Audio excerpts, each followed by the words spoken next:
नमस्कार दोस्तों, आज के हमारे इस वीडियो में हम आपके लिए सफला एकादशी की व्रत कथा लेकर आए हैं।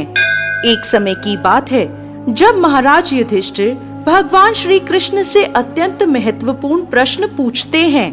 हे जनार्दन, पौष मास के कृष्ण पक्ष में कौन सी एकादशी आती है और किस प्रकार इसका पालन करना चाहिए? कृपा इस बारे में मुझे बताएं। युधिष्ठिर महाराज की बात सुनकर भगवान केशव बोले, हे धर्मराज, पौष मास के कृष्ण पक्ष में आने वाली एकादशी का नाम सफला एकादशी है। इस एकादशी के दिन भक्तों को भगवान नारायण के विग्रह की पूजा अर्चना करनी चाहिए। मैं आपको सफला एकादशी की पौराणिक कथा सुनाता हूँ, ध्यान पूर्वक सुनिए। एक समय चंपावती नाम की एक सुंदर नगरी थी, जहाँ माहेश्मत नाम के एक अत्यंत पराक्रमी और धर्मनिष्ठ राजा राज्य करते थे। उनके 4 पुत्र थे। राजा का सबसे ज्येष्ठ पुत्र लुम्पक सदैव पाप कर्मों में लिप्त रहता था। स्त्री दुराचार, जुआ खेलना, ब्राह्मण और शास्त्रों का अपमान करना, वैष्णवों की निंदा करना उसके लिए सामान्य कार्य थे। उनके इन पाप कर्मों का असर राज्य पर पड़ने लगा। एक दिन राजा माहिष्मत ने उसे अपने राज्य से निष्कासित कर दिया। लुम्पक राज्य के बाहर के एक जंगल में रहने लगा, लेकिन अभी भी उसकी पापमय प्रवृत्ति में कोई कमी नहीं आई। वो दिन में जंगल के प्राणियों का शिकार करता और उनके मांस का भक्षण करता था, और रात्रि के समय नगर में जाकर लूटपाट करता था। अनेक बार लोगों ने उसे चोरी और लूटपाट करते पकड़ा भी था, लेकिन लुम्पक के पाप कर्मों का अंत नहीं हुआ। वो जंगल में एक अति प्राचीन विशाल भगवान श्री हरि के प्रिय पीपल के पेड़ के नीचे रहता था। इस प्रकार काफी समय बीत गया। आखिरकार उसके जीवन के परिवर्तन का समय आ ही गया। एक दिन संयोगवश पौष मास की ठंड के कारण वो सारी रात सो नहीं पाया। शीत लहरों से बचने के लिए उसके पास पर्याप्त वस्त्र नहीं थे।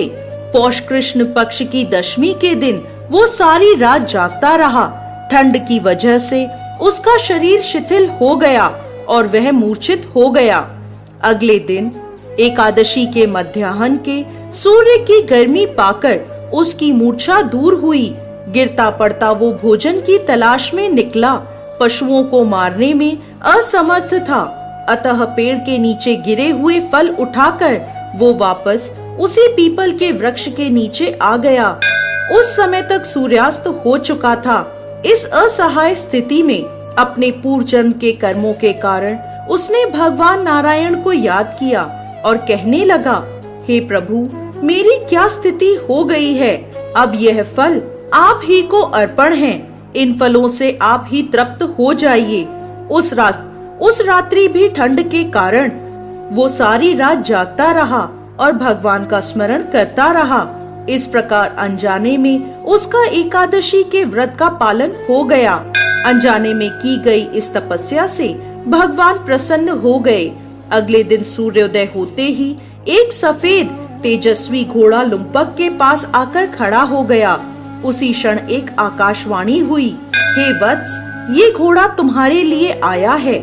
भगवान नारायण की असीम कृपा और सफला एकादशी का नियम पूर्वक पालन करने के कारण तुम्हारे समस्त पाप नष्ट हो गए हैं। अब तुम इस घोड़े पर सवार होकर अपने पिता के पास अपने नगर में वापस चले जाओ।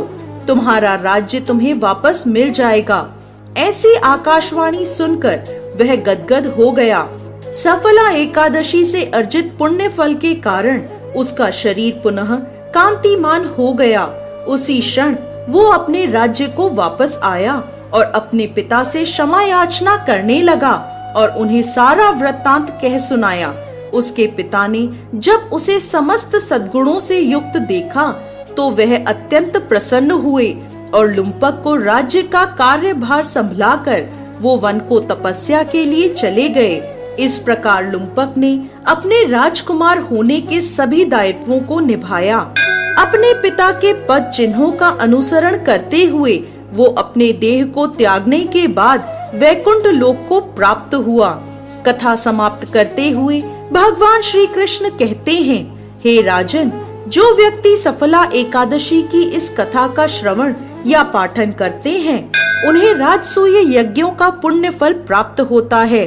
उनके समस्त कष्ट नष्ट हो जाते हैं और अंत में वैकुंठ को वो प्राप्त करते हैं। जय श्री हरि विष्णु।